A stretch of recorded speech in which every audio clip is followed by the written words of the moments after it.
insanları öldürmüş gibi. Haklı yerler. Bir tane hədis danışım sənə. Bir insan olur, bir tayfa olur. O tayfanın içində bir tane qatil olur. İnsan öldürən olur da. 99 nəfəri öldürür. Və bu bir gün bunun içine mərhəmət hissi gəlir. Allah'a iman etmək, bütün əməllərindən dönmək hissi gəlir də. Və bu deyir ki, mənə bir insan göstərin ki, mən ondan gedim nəsihət alım.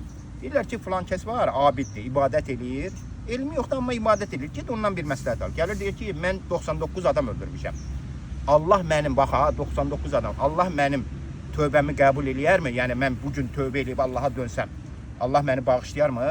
Bu deyir ki, yox, sən 99 adam öldürmüşsən, səni hara bağışlayar? Və bunu da öldürür.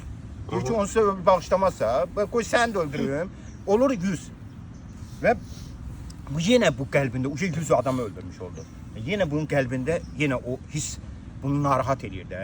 Deyir ki, kişi, mənə yenə bir adam göstərin ki, mən ona dərdimi deyim, nəsiyyət versin mənə, bir yol göstərsin. Səhih hədisdir. Və səhih hədisdir. Peyğəmbər sallallahu aleyhi ve sellem.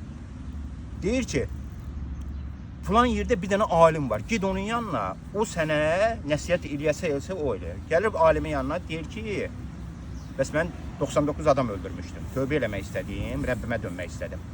Və gəldim, bir adam da mənə dedilər, ona getdim. O dedi ki, yox, sənin tövbən yoxdur, sən nə qədər adam öldürmüşsən, mən onu da öldürdüm, 100 nəfər öldürmüşəm. Mənim tövbəm varmı? Deyir ki, Allahla sənin tövbənin arasına heç kim girə bilməz.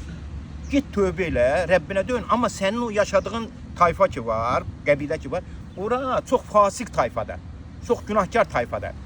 Filan yerdə bir dənə tayfa var, bir qəbilə var. Onlar salih insanlardır. Yəni sən bunların içində qalmış olsan, sən yenə günaha, yenə o insan qatili ola bilərsən də. Ətrafını dəyiş tabii. Hə, sağ ol, ətrafını dəyiş. Deyir, onların içindən çıx, dön get, deyə. O həmin o salih insanların. Və bu gedir bununla sağollaşır.